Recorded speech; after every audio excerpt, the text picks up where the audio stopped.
जय माता दी दोस्तों, आप सभी को गुप्त नवरात्रि की हार्दिक शुभकामनाएं। आप सभी पर मां भवानी जगदम्बा की कृपा सदैव बनी रहे। आज की वीडियो में आप जानेंगे कि माघ मास में शुरू होने वाले गुप्त नवरात्रि कब से प्रारंभ हो रहे हैं और कब समाप्त होंगे। कलश स्थापना का शुभ मुहूर्त क्या रहेगा, साथ ही कौन से दिन किस महाविद्या की पूजा करनी चाहिए, कलश विसर्जन का शुभ मुहूर्त क्या रहेगा। समस्त जानकारी आपको आज की इस वीडियो में मिलने वाली है, तो आप सभी लोग मेरे साथ जुड़े रहिएगा और वीडियो को पूरा जरूर देखिएगा। हमारे हिंदू धर्म में नवरात्रि का विशेष महत्व होता है। हर साल नवरात्रि 4 बार मनाए जाते हैं, जिसमें 2 नवरात्रि गुप्त होते हैं और 2 नवरात्रि प्राकट्य होते हैं। तो जो प्राकट्य नवरात्रि होते हैं वो शारदीय और चैत्र नवरात्रि होते हैं, और जो गुप्त नवरात्रि होते हैं वो आषाढ़ और माघ के महीने में आते हैं। गुप्त नवरात्रि को लेकर यह भी मान्यता है कि इस अवधि में ही माँ दुर्गा 10 महाविद्याओं के रूप में प्रकट हुई थी। साथ ही यह भी माना जाता है कि गुप्त नवरात्रि की पूजा जितने गुप्त तरीके से की जाए उसका फल उतनी ही जल्दी मिलता है। गुप्त नवरात्रि की पूजा मुख्य रूप से तंत्र साधना और गुप्त विद्याओं में रुचि रखने वालों के द्वारा की जाती है। कुछ भक्तों के मन में यह धारणा है कि क्या गुप्त नवरात्रि में माँ के जो 9 रूप हैं उनकी पूजा की जाती है या नहीं। तो आपको बता दें कि इन दिनों में माँ के 9 रूपों की पूजा के साथ ही माँ के 10 महाविद्याओं का पूजन किया जाता है, क्योंकि ये 10 महाविद्याओं का पूजन इन दिनों में करने से व्यक्ति की मनचाही इच्छा पूरी हो जाती है। जो भी वो मनोकामना करता है वो मनोकामना जल्दी ही पूरी होती है। ये नवरात्रि जितना गुप्त तरीके से की जाए उतनी ही जल्दी फल देने वाला माना जाता है। तो प्रत्यक्ष नवरात्रि में माँ भगवती की पूजा जहाँ ममता के ममतत्व के रूप में की जाती है, तो वहीं गुप्त नवरात्रि में देवी दुर्गा के विभिन्न रूपों की पूजा शक्ति के रूप में की जाती है। मान्यता है कि गुप्त नवरात्रि में देवी साधना किसी को बताकर नहीं की जाती, इसलिए इन दिनों को नाम ही गुप्त दिया गया है। मान्यता है इन नवरात्रि में देवी साधना से शीघ्र प्रसन्न होती हैं और मनोवांछित फल प्रदान करती हैं। वैसे तो ये नवरात्रि तंत्र विद्या साधना करने वाले साधु संतों के लिए होती है, लेकिन जो ग्रस्त जीवन वाले हैं वो साधारण तरीके से अपने घर में माता की स्थापना गुप्त तरीके से कर सकते हैं, या आप अपने घर के मंदिर में ही माता का पूजन कर सकते हैं। प्रतिदिन माता के हर महाविद्या के स्वरूप को ध्यान में रखते हुए उनके मंत्रों का जाप कर सकते हैं, उनको प्रिय भोग लगा सकते हैं। आप चाहे तो कलश की स्थापना कर सकते हैं, आप चाहे तो कलश की स्थापना ना करें, क्योंकि इस नवरात्रि को जितना आप गुप्त तरीके से पूजा पाठ करेंगे, नियम जो भी आपने करने हैं, जो भी मंत्र करने गुप्त तरीके से करेंगे, उतनी जल्दी ये फल देती है। क्योंकि जितनी अधिक गोपनीयता इस साधना की होगी उतना फल भी उतनी जल्दी मिलेगा। तो आपको बता दें कि इन 10 दिनों में कौन सी 10 महाविद्याओं का पूजन किया जाता है। तो पहला है कि माँ काली का पूजन पहले दिन, दूसरे दिन तारा देवी का पूजन किया जाता है, तीसरे दिन त्रिपुर सुंदरी का पूजन किया जाता है, चौथे दिन भुवनेश्वरी देवी, 5वें दिन माँ चित्रमस्ता, 6वें दिन त्रिपुर भैरवी, 7वें दिन माँ धूम्रावती, 8वें दिन माता बगलामुखी, 9वें दिन मातंगी और 10वें दिन माँ कमला देवी का पूजन किया जाता है। यदि आप इन 10 महाविद्याओं का पूजन मंत्रों का जाप करते हैं गुप्त तरीके से, तो आप अपने मनचाहा वरदान माता से प्राप्त कर सकते हैं। तो आइए अब जान लेते हैं कि साल 2025 में माघ मास में गुप्त नवरात्रि कब से प्रारंभ हो रहे हैं और कब समाप्त हो रहे हैं।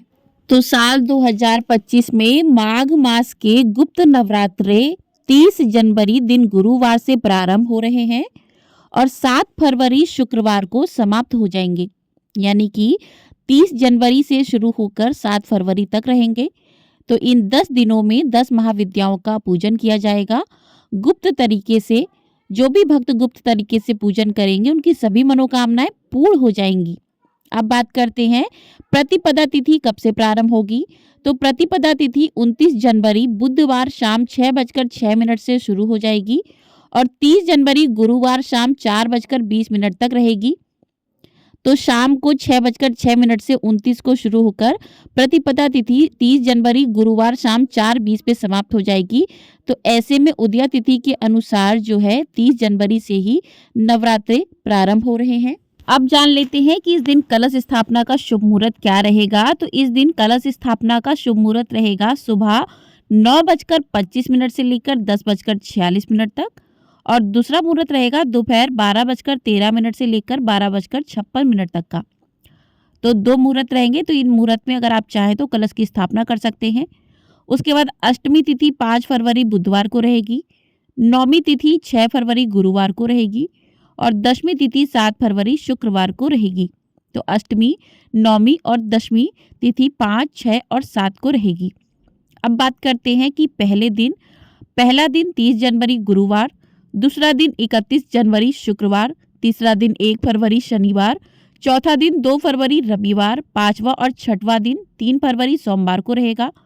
सातवां दिन 4 फरवरी मंगलवार, आठवां दिन 5 फरवरी बुधवार, नौवां दिन 6 फरवरी गुरुवार और 10वां दिन 7 फरवरी शुक्रवार को रहेगा। पांचवा और छठवां दिन जो है 3 फरवरी सोमवार, दोनों दिन एक ही दिन रहेंगे। उसके बाद कलश विसर्जन का शुभ मुहूर्त क्या रहेगा? तो कलश विसर्जन का शुभ मुहूर्त 8 फरवरी शनिवार को रहेगा। कलश विसर्जन करना सुबह 7:07 से लेकर 8:55 तक का शुभ मुहूर्त रहेगा कलश विसर्जन का। तो इसी में जो है कलश विसर्जन करना है। जो भी भक्त कलश स्थापना करते हैं तो उन्हें 8 फरवरी शनिवार को कलश का विसर्जन करना होगा। अब बात करते हैं कि इस दिन आपको पूजा किस प्रकार से करनी है, कलश स्थापना कैसे करनी है। तो आपको बता दें कि नवरात्रि के पहले दिन आप सुबह जल्दी उठकर स्नान आदि करके स्वच्छ वस्त्र धारण करें, पूजा स्थल की साफ सफाई कर लें। उसके बाद आप चाहें तो पूजा जहाँ पर आप करते हैं वहीं पर आप स्थापना कर लें या फिर आप अलग से चौकी भी लगा सकते हैं। लाल रंग का वस्त्र बिछाएं, माता के 9 रूपों की स्थापना करें, साथ ही कलश की स्थापना करें। कलश के अंदर आप जो है सिक्का, हल्दी की गांठ, सुपारी, लौंग, इलायची, जल, गंगा जल डालें, कंठ पर मौली बांधे, स्वास्तिक बनाएं और उसके ऊपर आप नारियल की स्थापना करें। नारियल को आप लाल कपड़े में बांध कर रखें और आप जौ की स्थापना करें तो मिट्टी में ज्वार बोएं। उस तरीके से जिस प्रकार से आप जो है शारदीय और चैत्र नवरात्रि में स्थापना करते हैं उसी प्रकार से आपको करनी है। और आपको इसमें मंत्रों का जाप विशेष महत्व रखता है, साधना विशेष महत्व रखती है। तो इसमें आप इस प्रकार से और माँ का पहले दिन पूजन करें, माँ को स्नान करवाएं, पंचामृत से स्नान करवाएं, उसके बाद कुमकुम, रोली, अक्षत अर्पित करें, उसके बाद गुड़हल का फूल अर्पित करें, माँ के प्रिय भोग अर्पित करें। तो वो आपको अलग अलग हमारे चैनल पर प्रतिदिन माँ के 9 रूपों की कथाएं सुनाई जाएंगी। माँ को कौन सा भोग लगाना चाहिए, पहले दिन माँ को कौन सा भोग लगाना चाहिए, दूसरे दिन कौन सा भोग लगाना चाहिए, सभी जानकारी आपको हमारी वीडियो में मिलती रहेंगी। तो उन वीडियो को आप लोग ज़रूर देखिएगा। भोग अर्पित करें और जो भी भोग प्रसाद आपने घर में बनाया है माँ को अर्पित करें। और माँ को जो है आप बतासा, लौंग और इलायची पान के पत्ते पर रखकर प्रतिदिन अर्पित करें और इस प्रकार से माँ का पूजन करें, आरती करें और माँ की कथाएं सुने। इस दिन आप दुर्गा सप्तशती का पाठ कर सकते हैं, दुर्गा चालीसा का पाठ कर सकते हैं और दुर्गा कवच का पाठ कर सकते हैं। और जो भी आप मंत्र साधना, जो भी महाविद्याओं के मंत्र हैं उनका जाप कर सकते हैं। मन ही मन आप जो है मंत्रों का जाप करते रहें। और इसकी साधना, यदि आप कोई साधना या कोई मंत्र को जागृत करना चाहते हैं तो रात्रि में जो है पूजा करना बेहद शुभ माना जाएगा। रात्रि में मंत्रों को जागृत करें तो रात में आप मंत्रों का जाप कर सकते हैं। तो इस प्रकार से सुबह शाम प्रतिदिन 10 दिनों तक माँ का पूजन करें और उसके बाद जो है आपको कलश विसर्जन करना होगा, कन्याओं का पूजन भी करना होगा। इसकी जानकारी आपको आगे आने वाली वीडियो में दी जाएंगी कि कन्याएं किस प्रकार से आप खिलाएं, गुप्त नवरात्रि रखते हैं तो, और किस प्रकार से आपको कन्याओं का पूजन करना चाहिए। तो इस प्रकार से आप जो है माघ के महीने में गुप्त नवरात्रि का व्रत रख सकते हैं और अपनी माँ से अपनी जो भी आपकी मनोकामना हो उसके लिए प्रार्थना कर सकते हैं। तो आपको जो है पहले दिन माँ शैलपुत्री और उसके बाद 10 महाविद्याओं में पहली महाविद्या माँ काली का स्वरूप को ध्यान में रखते हुए पूजन करना है। उन्हीं के मंत्रों का आपको जाप करना है। आपको देवी दुर्गा के कुछ ध्यान मंत्र बता दें। हीम शिवाय नमः, दूसरा मंत्र है हीम श्रीम अंबिकाय नमः, तीसरा मंत्र है पिंडज प्रवरा चंड कोपा श्रुता प्रसीदम तनुते मही चंद्र घंटा तिरुता। तो इस प्रकार से देवी दुर्गा के ध्यान मंत्र हैं कुछ जिनका आप जाप करते रहें। ऐं श्रीम शक्तिये नमः, ऐं ह्रीम दैव्ये नमः, ह्रीम क्लीम स्वाभिमन्ये नमः, क्लीम श्रीम त्रिनेत्राय नमः। तो इस प्रकार से माँ के कुछ मंत्र हैं, इन मंत्रों का आप जाप प्रतिदिन कर सकते हैं।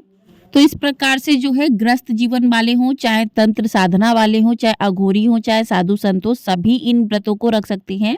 आपकी जो भी मनो इच्छा है, जो भी मनोकामना है, वो कहते हैं कि गुप्त नवरात्रि में जो पूजन करते हैं तो वो मनोकामना उतनी ही शीघ्र पूरी हो जाती है। तो बस आपको इस बात का ध्यान रखना है कि ये नवरात्रि में जो भी आप पूजा पाठ मंत्रों का जाप करें, कलश स्थापना करें, यहाँ तक कि आपने कहाँ पर पूजा की है वो कोई भी ना देख पाए, बाहर का इंसान। तो इस प्रकार से आपको पूजन करना है क्योंकि ये जितना गुप्त तरीके से रहेगा उतना ही जल्दी इसका फल भी प्राप्त होता है। तो इसी के साथ इस वीडियो को करते हैं यहीं पर समाप्त। मिलते हैं अगली वीडियो में। आपको प्रतिदिन हमारे चैनल पर माता की 10 महाविद्याओं की कथाएं सुनाई जाएंगी। माँ को कौन सा प्रिय भोग लगाना है सभी की जानकारी दी जाएगी। तो चैनल को सब्सक्राइब नहीं किया है तो चैनल को सब्सक्राइब जरूर कर लीजिएगा।